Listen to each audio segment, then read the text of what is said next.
Is this coffee? Well, no. This is coffee.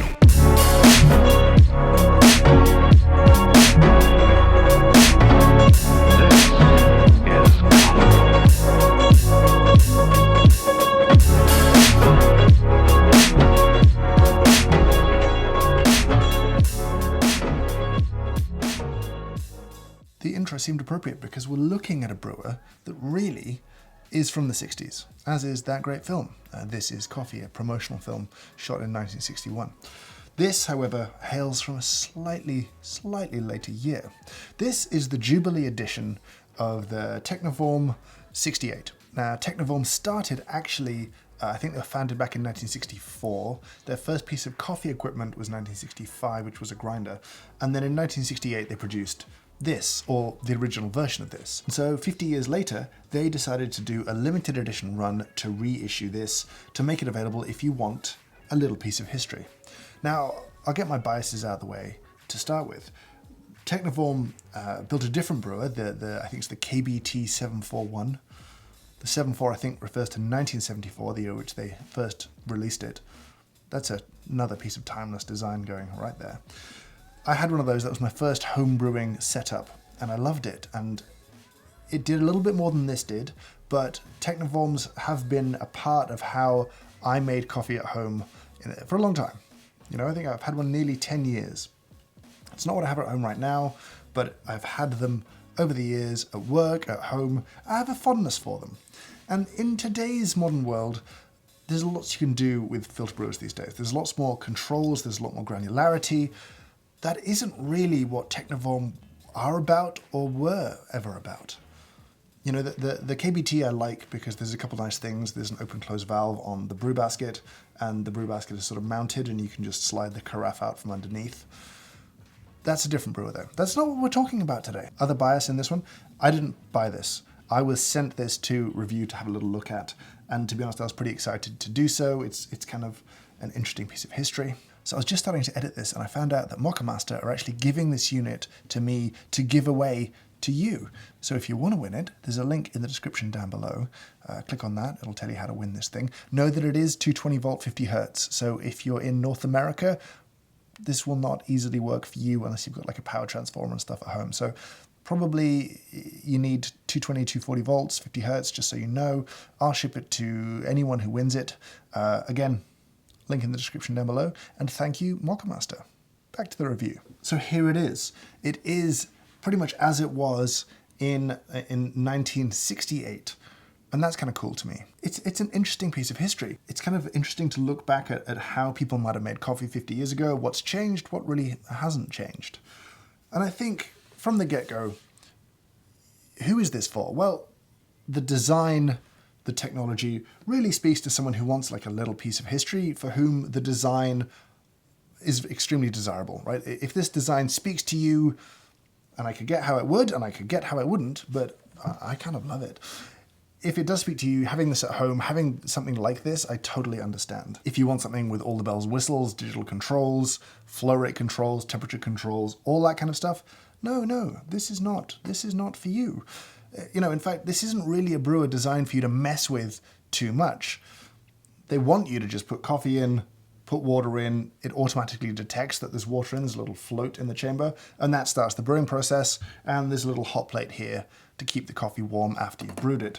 That's kind of it. There's a button over here to say, am I brewing a half batch or a full batch, which I think changes the way the unit heats water to make sure it's nice and consistent through the brew. But beyond that, it's very simple. If you want a simple brewer, then this is kind of for you. Now, Technivorms were early industry darlings because they were always pretty good at temperature. The flow rate was always pretty good and the temperature was always pretty good. It wasn't super controlled, but it was always in that good brewing range of kind of 92 to 96 degrees Celsius. And people liked them, and people liked the coffee that they made. And yeah, over the years, I've messed with them to try and hack the shower heads a little bit. And, you know, the way I brew with the one with the stopper valve is different to how I might brew with this one. And yeah, I might want to stir the slurry right at the start to make sure that the first water hitting coffee is hitting all the coffee at the same time. So I'll let the water bloom a little bit and give it a little stir. and I might give it a tiny stir at the end. But this isn't built so that you have to do that. I don't think Technivorm wants you to do that. They want you to just put coffee in, put water in. If the coffee is great, if the water is good, you're going to have a good time, as long as your grind setting is right. But that's the kind of ethos behind this. In a modern brewer, you get a lot more. You know, like you get, on say the modern Technivorms, some indication of how much water you're putting into your chamber up here, right? There's usually markings on the side to say this is a half liter, this is a full liter, or the super bizarre use of cups, which don't really relate to anything, but are typically about 120 mils. I don't know anyone who's drinking a 120 ml cup of coffee. If you're out there, leave a comment down below. Do you exist? We're getting off topic. It does have a hot plate, and I don't really love having a hot plate. It's historically accurate, and I don't think you could do it any other way if you're going to replicate something from 1968. But for me, brewing with this, I don't actually want to leave the coffee in here very long. Get it into the mug, your mug, the mug of a loved one, a friend, a co-worker, anyone, anywhere who would like some delicious coffee. Give it to them. And that's kind of it. Like, I look at this, and there's suddenly not a lot to say. Do you like how it looks? If you do, then you might want to consider this. This is a statement piece for a kitchen, for a house. This is not something you hide away in the kitchen. And this is not going to fit in every kitchen. Actually, if this would fit in your kitchen, I would like to see your kitchen, because it's probably pretty cool. But that's it. It is like one of the most 60s things I've ever seen. Even the scoop that it comes with feels like it comes from just a different era, a different time. And I love it. Even if I'm never going to use this scoop, I love it. It really appeals to me. Let's talk construction. It's mostly plastic, because that's how it was built the first time around. And it does have a charming quality to it. It is quite a light gauge of plastic throughout. That's not really a bad thing from a brewing perspective. It'll keep brewing water pretty hot. It's got a little lid on top, so extra heat happening here. I find the plastic pretty charming. I find it kind of beautiful. It's, obscenely retro. No question. It's obscenely retro. And if that really upsets you, congratulations for getting this far into the video. In summary, does it make nice coffee? Yeah, it does. I really quite enjoy the coffee coming out of this thing. It doesn't have the bells and whistles. It doesn't have the kind of cry for interaction that more modern brewers do. This is a brewer that wants you to put coffee in, water in, and just to leave it alone. You can tweak and you can play and you can stir and you can do some stuff and you can get some more out of this brewer if you want to. But I don't really feel that at its core, that's what it's supposed to be. I'm not going to lie, it makes me smile. It pleases me. I'm enjoying my coffee from it. I'm enjoying kind of having this little moment of history in a funny way. So there it is. That's the brewer. Have you tried it? Do you have one? Do you want one?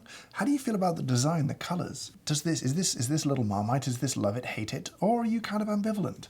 I'd be interested to know what you think down in the comments below. There it is. The Jubilee 68 Technivorm. It's a lovely piece of history. It's a beautiful little brewer. It's a little bit of fun. If I can find a link, I'll stick one in the description down below. It won't be an affiliate link. I'll just stick some links down there. As always, thank you so much for watching. I hope you have a great day.